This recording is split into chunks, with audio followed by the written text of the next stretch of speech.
ಕಾಂಗ್ರೆಸ್ ಪಕ್ಷದವರು ಪಕ್ಕದಲ್ಲೇ ಗೆಲ್ತಕ್ಕಂಥ ಅಭ್ಯರ್ಥಿಯನ್ನು ಇಟ್ಕೊಂಡು ಎಲ್ಲ ಪ್ರಪಂಚ ಎಲ್ಲ ಅಭ್ಯರ್ಥಿಯನ್ನು ಹುಡುಗಂಗೆ ಆಗ್ತಾ ಇದೆ. ಇದೆಲ್ಲ ಟಿ ವಿಗಳಲ್ಲಿ ಅವ್ರ ಹೆಸರು ಇವ್ರ ಹೆಸರು ಬರ್ತಾ ಇದೆ.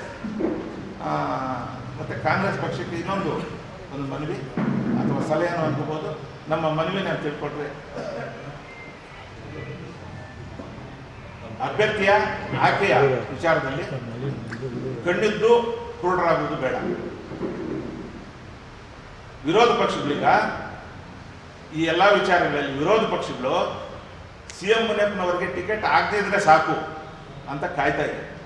ನಾವೊಂದು ಡೇಟ್ ಹಾಕ್ಕೊಡ್ಬೇಡ, ಇದಕ್ಕೆ ನೀವು ಅವಕಾಶ ಮಾಡಿಕೊಡ್ರಿ ದಯವಿಟ್ಟು. ನನಗೇನು ಅವ್ರ ರಿಲೇಟಿವ್ಸು ಅಲ್ಲ, ಎಲ್ಲ ನಾನು ಬಹಳ ದಿನಗಳಿಂದ ರಾಜಕೀಯದಲ್ಲಿ ಗುರುಸ್ಕೊಂಡಿದ್ದರಿಂದ, ಸಮಾಜದಲ್ಲಿ ನಾವು ಸ್ವಲ್ಪ ಕೆಲಸ ಮಾಡ್ತಾ ಇರೋದ್ರಿಂದ ಏನು ನಮಗೆ ವ್ಯಕ್ತಿಗತ ಅಭಿಲಾಷೆಗಳಿಲ್ದಿರ ನಿಸ್ವಾರ್ಥವಾಗಿ ಹೇಳ್ತಾ ಇದ್ವಿ, CM ಮುನಿಯಪ್ಪನವ್ರಿಗೆ ಟಿಕೆಟ್ ಕೊಡಬೇಕು. ಒಳ್ಳೆ ಅಭ್ಯರ್ಥಿ ಕೈಯಲ್ಲಿ ಇದ್ದುಕೊಂಡು ಕಾಂಗ್ರೆಸ್ನಲ್ಲಿ ಹುಡುಕಾಟ ನಡೀತಾ ಇದೆ. ಈ ಸಮಾಜದ ಬಗ್ಗೆ ಯಾರು ಗೊತ್ತಿದೆ? ಕೋಲಾರ ಜಿಲ್ಲೆಯ ಏರಿಳಿತಗಳು ಯಾರಿಗೆ ಗೊತ್ತಿದೆ? ಯಾರು ಏನೇನು ಮಾಡಿದ್ರೆ ಏನು ಗೊತ್ತಾಗ್ತದೆ? ಯಾರ್ಯಾರು ಕೆಟ್ಟ ಕೆಲಸ ಮಾಡ್ತಾ ಇದ್ದಾರೆ, ಇದನ್ನು ಹೆಂಗೆ ನಿಯಂತ್ರಣ ಮಾಡಬೇಕು ಅಂತ ಎಲ್ಲ ಗೊತ್ತಿರ್ತಕ್ಕಂಥ ಒಬ್ಬ ಅಭ್ಯರ್ಥಿ ಸಮಾಜದಲ್ಲಿ ಇದ್ದರೂ ಕೂಡ ಕಾಂಗ್ರೆಸ್ನವರು ನೇರವಾಗಿ ಅವರು ಆರೋಪ ಮಾಡ್ತಾ ಇಲ್ಲ. ನಾನು ಕಾಂಗ್ರೆಸ್ ಪಕ್ಷದಲ್ಲಿ ಇರೋದ್ರಿಂದ ಅವ್ರ ಆರೋಪ ಮಾಡ್ತಕ್ಕಂಥ ಶಕ್ತಿ ನನಗಿಲ್ಲ. ಆದರೆ ನಾನು ಅವರು ಒಂದು ಮಾತು ಹೇಳ್ತೀನಿ, ಆಗ್ರಹಕ್ಕಿಂತ ಮನವಿ ಮಾಡ್ತೀನಿ. ನಾನು ಭಾಳ ಚಿಕ್ಕವನು. ಯಾಕಂದರೆ ನೀವು 3 ಲಕ್ಷ ಚಿಲ್ಲರೆ ಇರ್ತಕ್ಕಂತಹ ಅಲ್ಪಸಂಖ್ಯಾತರ ಮತಗಳನ್ನು, 6.5 ಲಕ್ಷ ಇರ್ತಕ್ಕಂಥ ಪರಿಶಿಷ್ಟ ಜಾತಿಗಳ ಮತಗಳನ್ನು, ಸುಮಾರು ಒಂದು 5-6 ಲಕ್ಷ ಇರ್ತಕ್ಕಂತಹ ಇತರೆ ಹಿಂದುಳಿದ ವರ್ಗಗಳ ಮತಗಳನ್ನು ನೀವು ಇವರ ಅಭಿಪ್ರಾಯಗಳನ್ನು ಪರಿಗಣಿಸಿದೆ. ಕೋಲಾರ ಜಿಲ್ಲೆಯ ಪರಿಚಯನೇ ಇಲ್ಲದಿರ್ತಕ್ಕಂಥವ್ರನ್ನ ನೀವು ಇಲ್ಲಿ ಅಭ್ಯರ್ಥಿಗಳನ್ನು ಮಾಡಿದ್ರೆ ಇವರಿಗೆಲ್ಲ ನೀವು ಒಂಥರ ವಂಚನೆ ಮಾಡ್ದಂಗೆ ಆಗ್ತದೆ. ನಮ್ಮ ಆಗ್ರಹ ಒಂದೇ, ಈ ಕೋಲಾರ ಜಿಲ್ಲೆಯ ಬಗ್ಗೆ ಯಾರು ಅಭ್ಯರ್ಥಿ ಆಗ್ತಾರೆ ಆ ಅಭ್ಯರ್ಥಿಗೆ ಎಲ್ಲ ಪರಿಚಯ ಇರಬೇಕು. ಅವರು 30-40 ವರ್ಷಗಳಿಂದ ಈ ಜಿಲ್ಲೆಯ ಹೋರಾಟಗಳೆಲ್ಲ ಭಾಗಿಯಾಗಿರಬೇಕು.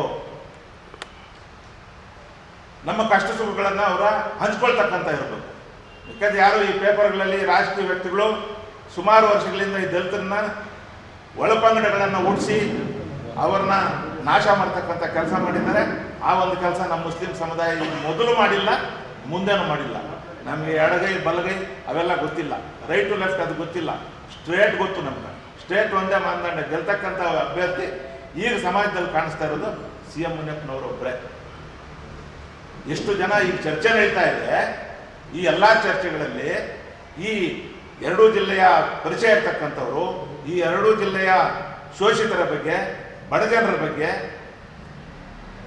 ಧ್ವನಿ ಇಲ್ಲದವರ ಬಗ್ಗೆ ಧ್ವನಿ ಎತ್ತಿ ತಮ್ಮ 40 ವರ್ಷಗಳ ಹೋರಾಟ ಮಾಡಿರ್ತಕ್ಕಂತಹ CM ಮುನಿಯಪ್ಪನವರಿಗೆ ಟಿಕೆಟ್ ನೀಡಬೇಕು ಅಂತ ಹೇಳ್ಬಿಟ್ಟು ಈ ವೇದಿಕೆ ಮುಖಾಂತರ ನಮ್ಮ ಕೋಲಾರ ಲೋಕಸಭಾ ಕ್ಷೇತ್ರದ ಮುಸ್ಲಿಂ ಸಮುದಾಯದ ಪರವಾಗಿ ಹಾಗೂ ಬಡಜನರ ಪರವಾಗಿ, ಶೋಷಿತರ ಪರವಾಗಿ, ಕೂಲಿ ಕಾರ್ಮಿಕರ ಪರವಾಗಿ ನಾನು ಆಗ್ರಹ ಮಾಡ್ತಾ ಇದ್ದೀನಿ.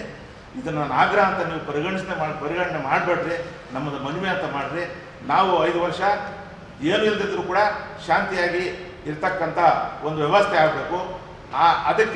ಅದಕ್ಕೆ ಪೂರಕವಾದಂಥ ಒಬ್ಬ ಸಂಸದ ಈ ಜಿಲ್ಲೆಯಲ್ಲಿ ಆಯ್ಕೆ ಆಗಬೇಕು ಅಂತ ನಮ್ಮೆಲ್ಲ ಹಂಬಲ ಇದೆ.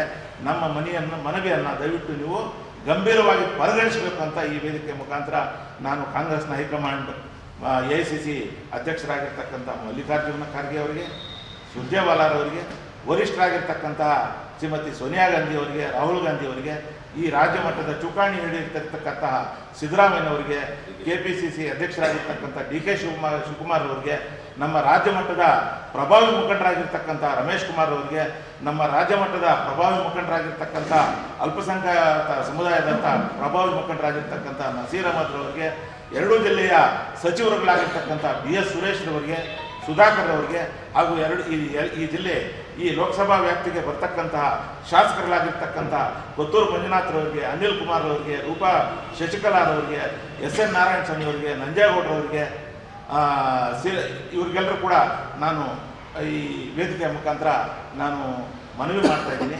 CM ಮುನಿಯಪ್ಪನವರಾದರೆ ಈ ಚುನಾವಣೆಯಲ್ಲಿ ಸುಮಾರು 8.5ರಿಂದ 9 ಲಕ್ಷ ಮತಗಳನ್ನು ಅವರು ಪಡೆಯೋದ್ರಲ್ಲಿ ಯಾವುದೇ ಅನುಮಾನನೇ ಇಲ್ಲ.